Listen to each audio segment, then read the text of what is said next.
Twilio's conversation relay that was announced yesterday is one of those examples of that architecture.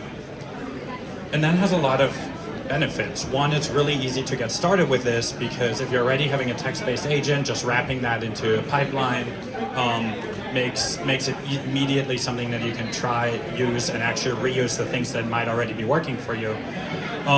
It also gives you much more control of what the agent actually is dealing with, because everything that is being passed to the agent is text, so it's much easier to analyze in bulk, and which can be especially helpful for things like evals. However, it comes with some challenges. Latency is one of the biggest ones because we're having to run essentially through 3 AI models that can all introduce its own variants around latency that can often add additional overhead. The other thing is voice context. We talked about like emotions are a great value of using voice as a channel. However, when you're transcribing it, you're losing some of those emotions. The third one being interruptions, especially depending on what type of infrastructure you're using and how you're building these chained approaches. Dealing with interruptions can be extremely hard. So an alternative to this chained approach is a speech-to-speech voice agent. In this case, we actually have a model that is trained to natively handle audio. So that means we're not doing any transcription at any point in this model. We're actually passing audio in, and the model immediately acts on that audio and then passes audio back out. So that means we can skip all of that processing and hence reduce the latency and create a much more natural and fluid conversation style because we no longer have to deal with that sort of jumping around. It also means that because we're dealing on the audio, we actually have much more of that vocal context. You can better deal with things like someone being mad and understanding that not just through the transcript itself. It does come with some challenges though, especially if you're trying to reuse things that already work for your text-based agents. It's much harder to reuse some of these things. Also, because this is a specialized model, you have the challenge that not every model is accessible with this. So if you're trying to use a model that is more specialized on a task, for example, a reasoning model like O3 or O4 Mini, that might be more suitable for especially complex cases, those are not available as speech-to-speech models, so they're harder to integrate. But we can get around that by taking a page out of the book of how we deal with capabilities in text-based agents, where we often build multi-agent systems that do handoff or delegation to handoff to more specialized agents for tasks. And we can build a similar setup where we have sort of a responder-thinker architecture where the speech-to-speech model is the one that is continuously interacting with the customer. And then when there's more complicated use cases, it can hand off to a specialized model like an O4 Mini or O3 to handle those cases and then return the result back to the speech-to-speech agent to actually respond on that. And so I'm going to give you a very quick demo of what this looks in practice. Find my demo. There we go. All right. Today you can all see that. Yesterday that didn't work. Cool.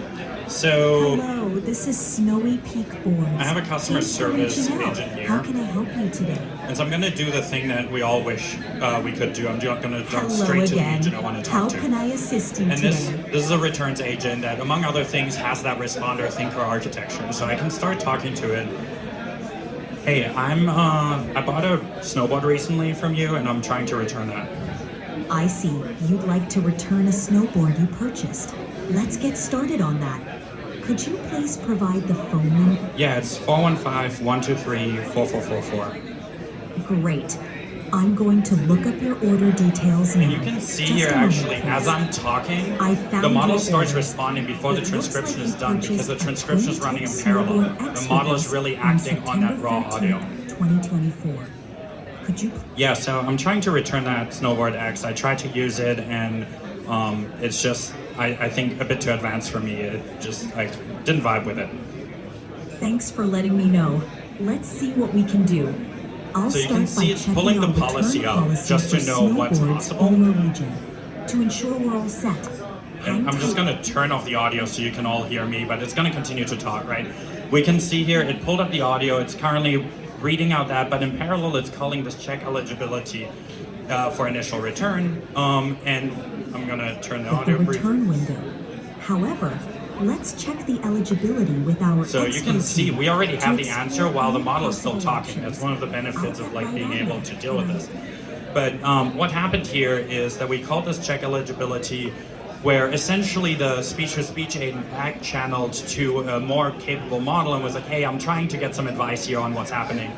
And the model that, in this case, O4 Mini, ran through the policy, did some reasoning, and figured out like, hey, sorry, we can't actually deal with this return. So this is sort of the responder thinker architecture that I was describing. Let's jump back into the slides.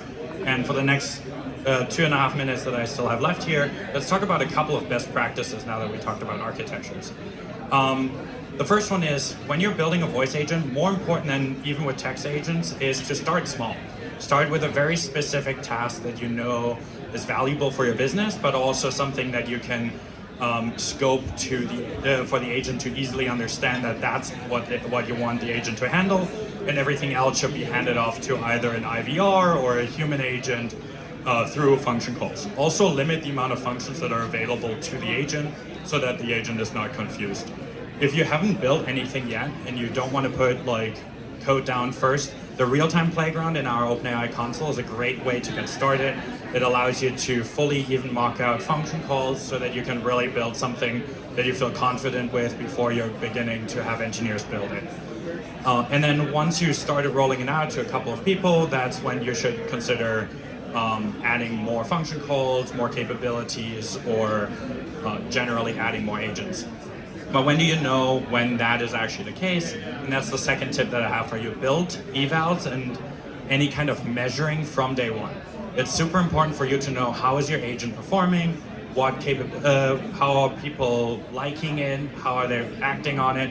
One of our customers, Lemonade, actually built an entirely internal interface that they can use to look at any past voice interaction that their agent had, what tools were called, what was the reasoning behind it, and then they also have a simulator that allows them to replay common interactions as they're iterating on their voice agent so that they can make sure that things are actually behaving the way they want to in newer iterations.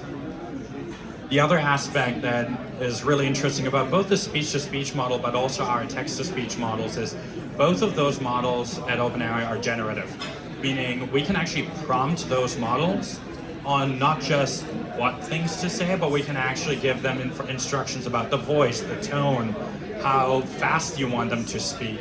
In fact, there's a lot of different things that you can do with these that we created OpenAI.fm, which is a fun playground you can pull up even on your phone if you want to, and really test sort of how steerable and controllable our voice models are without you actually changing the underlying voice. There's a lot of personality that you can bring into these. The other aspect, as we're talking about prompting, to consider is with voice agents specifically, you often have a longer conversation flow, meaning it's a session that is ongoing and you want it to go through certain steps often. So one great way of dealing with that is you can actually use structured data like JSONs or XML to describe conversation states that you want the model to follow. And it's generally good at following those steps and it helps the model make those decisions. The other part is if you want to improve latency, make sure that you're actually including as much relevant context as possible into the prompt so that you're limiting the amount of function calls just to speed up responses because you don't want to make unnecessary function calls. If you're struggling with blank pages the same way I do, one of the great tools that we have is the voice agent meta prompt, where you can just describe, here's what I want my voice agent to do, here's a couple of thoughts, and it will actually create the type of prompts that I was showing you, and is a great starter for you to then iterate on. I showed a bunch of links, so if you do want to either have access to the slides, or if you want to have access to any of those resources, feel free to scan the QR code, and that will give you access to all of the slides. And with that, that was everything I had. So thank you very much for attending, and I'll be around if you have any questions right around here. So thank you very much.